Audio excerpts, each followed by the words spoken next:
पाएंगे। फिलहाल आपका बहुत बहुत शुक्रिया तमाम जरूरी जानकारी को हमारे दर्शकों तक पहुंचाने के लिए। आगे बढ़ेंगे। इस बीच बड़ी खबर आपको बता दें, झारखंड में एक छात्र आंदोलन को बड़ी जीत मिली है। जेएसएससी, सीजीएल समेत टीडीपीएल की परीक्षाएं रद्द हुई हैं। 24 दिन बाद छात्रों ने अपना अनशन खत्म किया है। अब सीबीआई जांच की मांग छात्र कर रहे हैं। तो बहुत बड़ी तस्वीर झारखंड से आपकी टीवी स्क्रीन पर। जेएसएससी, सीजीएल समेत टीडीपीएल की परीक्षाएं रद्द हो गई हैं। छात्रों की मांग पूरी हुई है और अब छात्र जो यहां पर अनशन पर बैठे थे, उन्होंने अपना अनशन 24 दिन बाद तोड़ दिया है। सरकार ने मांग ली हैं और यह बहुत बड़ी जीत इन छात्रों के प्रदर्शन की। तो जेएसएससी, सीजीएल समेत टीडीपीएल की परीक्षाएं रद्द हो गई हैं। 24 दिन से यह आंदोलन चल रहा था, जो आंदोलन अब खत्म हो चुका है। देवेंद्र महतो का अनशन भी खत्म हुआ। 24 दिन से देवेंद्र महतो, जो तस्वीर आपको दाहिनी तरफ नजर आ रही होगी, देवेंद्र महतो ने भी अब अपना अनशन 24 दिन बाद तोड़ दिया है। तो झारखंड के छात्रों की यह बहुत बड़ी जीत। छात्रों के गुट का प्रदर्शन जारी है क्योंकि वो मांग सीबीआई जांच की कर रहे हैं, लेकिन फिलहाल यह प्रदर्शन कुल मिलाकर यह कहा जा सकता है कि खत्म हुआ। जीत के बाद की पहली सुबह और इस वक्त हम मौजूद है जयपाल सिंह मुंडा के ठीक सामने लगने वाले इस चाय के स्टॉल के सामने, जहां आप देख सकते हैं कि छात्र जो है जीत के बाद जो है बाकायदा आपको चाय का प्याली लेकर के यहाँ पर चर्चा कर रहे हैं कि आगे की रणनीति क्या होगी। शुरुआत करते हैं उन्हीं से। भाई क्या नाम है आपका? विमल कुमार। विमल, ये बताइए कि आज की जो रात रही है आप लोगों की और ये पहली सुबह, क्या कैसा महसूस कर रहे हैं आप लोग? हम लोग को आज जैसे सिर्फ तो सुने कि मुख्यमंत्री का जो प्रेस कॉन्फ्रेंस हुआ उसमें सुने कि जो टीडीपीएल द्वारा लिया गया जितने भी बहालियां है सबको रद्द कर दिया गया और जैसे सीजीएल को स्पेशल रद्द किया गया। बाकी बात अभी बहुत सारे वैकेंसी है जिसको अभी रद्द नहीं किया गया, जैसे उत्पाद सिपाही है और लैब टेक्नीशियन है, सीडीपीओ है, वगैरह वगैरह बहुत है। तो अभी हम लोग असंतुष्ट ही है, पूरी हम लोग का मांग पूरी नहीं हुई है।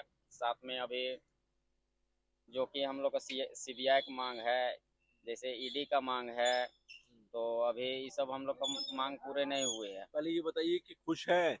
खुश तो अभी पूरा 100% नहीं है, लेकिन 90% है। अभी 10% हम लोग का अभी खुशी नहीं है। फिर भी आज हम लोग रात भर नहीं सोए। अच्छा। बस सिर्फ हम लोग झूमे, नाचे, गाए, बस मस्ती किए हैं। मस्ती की है। हाँ। 24 दिन का संघर्ष और उसके बाद जब ये खबर, चेहरे का एक्सप्रेशन साथियों का किस तरह का रहा पूरा?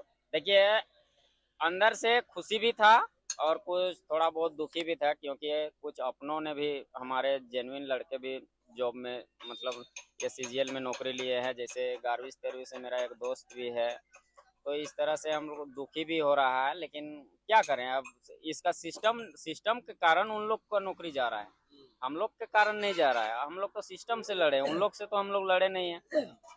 खुशी भी महसूस हो रहा है और बीच में दुखी भी महसूस हो रहा है। हेमंत जी को क्या कहेंगे?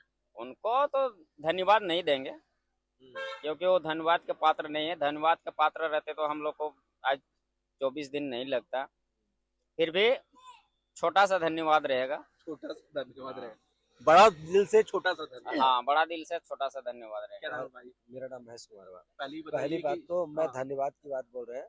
मैं तमाम उन मीडिया बंधुओं को मैं धन्यवाद देता हूं जो 24 दिनों तक मेरे आंदोलन को दिखाने का काम किए हैं। पूरा देश से लेकर विदेश तक आज जो हम संघर्षरत आंदोलनरत है, हमारे एक एक चीज को कि हम कैसे स्थिति में, कैसे परिस्थिति में हम आंदोलन कर रहे हैं, ये पूरा देश देखा।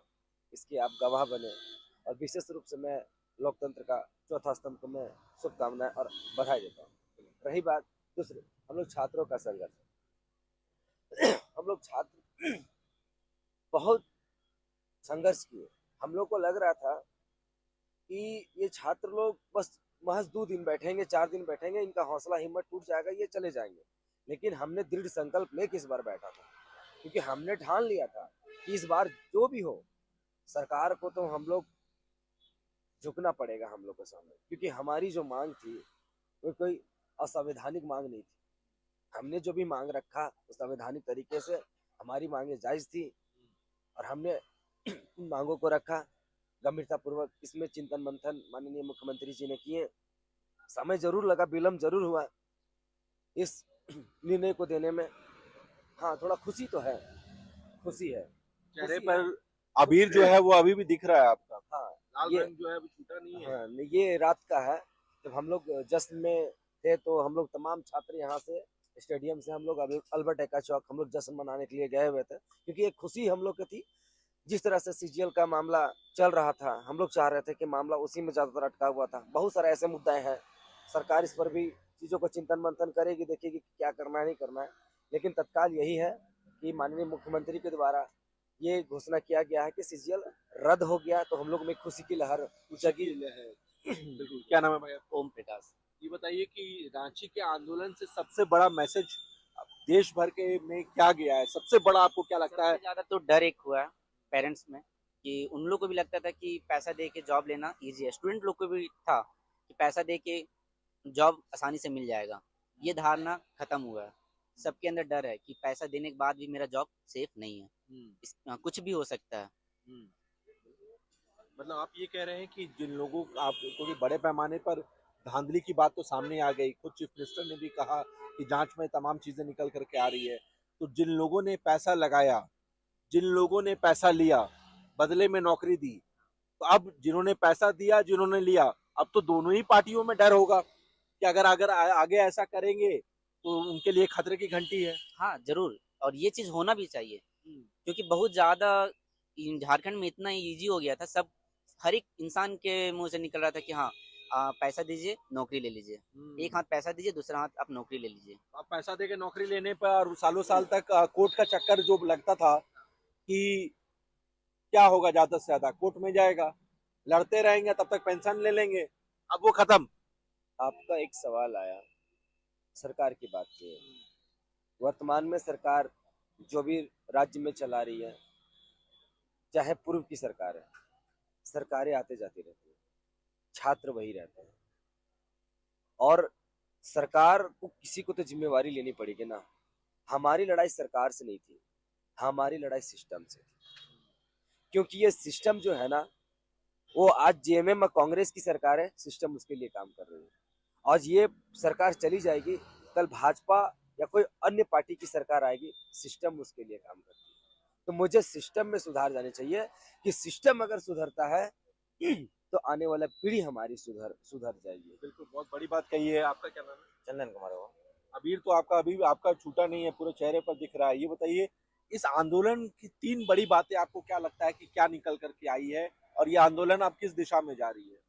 पहली चीज है कि अब मेहनत करने वाले बच्चों को ही नौकरी लगेगी, क्योंकि जो मांग को लेकर हम लोग अडिग थे कि झारखंड में नौकरियां, पेपर लीक नहीं होते हैं, यहाँ पर नौकरियां बेची जाती है और अमीर बाप के जो नालायक बच्चे होते हैं वो नौकरियां खरीद लेते हैं, और मेहनतकश बच्चे एक इंतजार में रहते हैं कि अगली बार ये चीज आप नहीं देखने को मिलेंगे। आप जो मेहनत करेगा, हर किसान गरीब गुरबा का बच्चा का उसका भविष्य संवरेगा।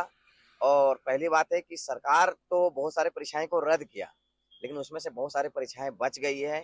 खासकर जो पीजीटी जो है, सबसे पहला जो खेला हुआ था लेब असिस्टेंट, और पीजीटी से हुआ था जो सीबीटी के माध्यम से परीक्षाएं कराई गई थी, उसमें से आप देख सकते हो कि वैसे लोग शिक्षक बन गए हैं जो हमारे 3 पीढ़ी को बर्बाद करेंगे। वो 3 पीढ़ी बर्बाद ना हो, इसके लिए सबसे पहले पीजीटी लेब असिस्टेंट को पहले रद्द किया जाए, साथ ही साथ नगर निगम ग्रेजुएट लेवल को रद्द किया जाए, उत्पाद सिपाही जो है उसको रद्द किया जाए, फील्ड वर्कर है उसको रद्द किया जाए, जेईए है उसको रद्द किया जाए। तब तो हजारों फिर से वही आप 10-15 साल फिर पीछे चले जाएंगे। ये पीछे जाना कोई ऑप्शन नहीं है हमारे पास। अगर वो गलत ढंग से परीक्षा में पास किया है, नौकरी लिया है, तो गलत तो उन्होंने किया हमारे साथ, हमने किसी के साथ गलत नहीं किया। हम लोगों ने मेहनत किया, एक आस के साथ किया।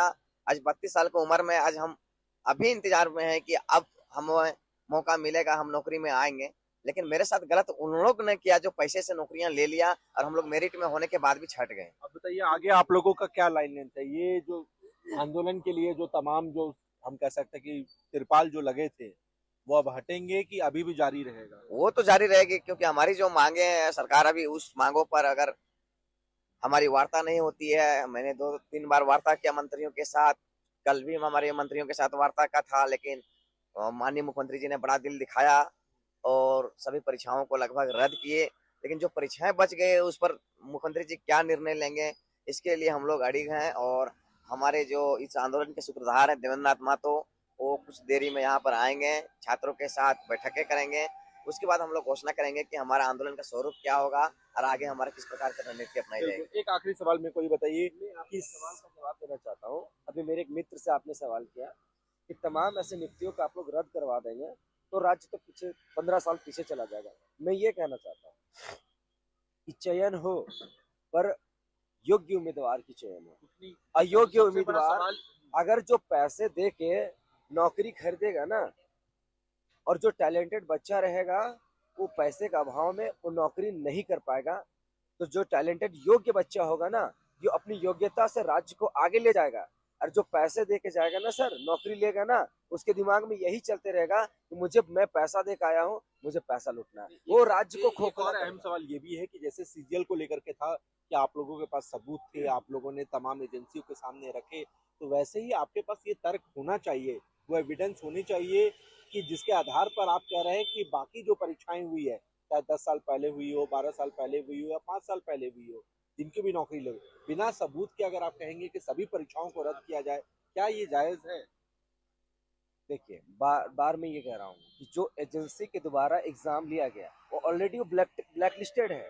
उस पर तो सीएम का डायरेक्शन आ गया कि वो सब परीक्षा रद्द है। हाँ, रद्द है, तो उन सारी परीक्षाओं को रद्द करे ना। माननीय मुख्यमंत्री जी तो घोषणा कर चुके हैं। जैसे उत्पाद सिपाही का हजारीबाग में रेट पड़ा था, उसमें से 6 करोड़ का लगभग चेक मिला और सैकड़ों ये आपका एडमिट कार्ड मिला, तो वो भी तो एक प्रकार के साक्षी है। तो उस पे तुरंत जांच करे। ईडी को घुसना चाहिए। ईडी को तो साफ साफ घुसना चाहिए, क्योंकि वहाँ मनी लॉन्ड्रिंग का काम है। तो फिर ईडी क्यों चुप है? ईडी को तो ऐसा तो नहीं ईडी के खिलाफ आप लोग आंदोलन शुरू कर देंगे? हाँ, जरूरत पड़ेगा तो हम लोग ईडी के कार्यालय में भी अनशन में बैठेंगे हम लोग। इसलिए अब ईडी मनी लॉन्ड्रिंग का काम उनको करना है, उनको तो करना ही होगा ना। अब इतना बड़ा, हाँ, उसके लिए परमिशन की जरूरत नहीं है। उसको तो डायरेक्ट घुस जाना चाहिए, उसको किसी से परमिशन लेना नहीं है। उसको घुस के तुरंत रेड मारना चाहिए। मनी लॉन्ड्रिंग का पकड़ो और जल्दी क्लियर करो। तो बिल्कुल ये झारखंड के छात्र हैं, तो टूक कह रहे हैं कि तमाम एजेंसियां के लिए चैलेंज है। वो ये कह रहे हैं कि आपको अपना काम करना पड़ेगा। सरकार ने फैसला लिया है, लेकिन अगर एजेंसियां अगर अपना काम नहीं करती हैं, चाहे वो ईडी क्यों ना हो, तो उनके यहाँ भी अनशन पर बैठ जाएंगे। एकदम वो चाह रहे हैं एक्शन हो इस पूरे मामले में। जिन लोगों ने पैसा दिया, जिन लोगों ने पैसा लिया, जिन लोगों ने छात्रों के भविष्य के साथ खिलवाड़ किया है, वैसे लोगों के खिलाफ सख्त से सख्त कार्रवाई होनी चाहिए। और अब पूरा मामला जो है यहाँ पर आगे की रणनीति तय कर रहे हैं। वो दो टूक कर रहे हैं कि तमाम बातें अच्छी है, स्वागत कर रहे हैं, लेकिन जांच और कार्रवाई इसका एश्योरेंस मांग रहे हैं स्टूडेंट्स, ताकि भविष्य में ऐसा कोई करने की हिम्मत ना कर सके। Manish Mehta, India news.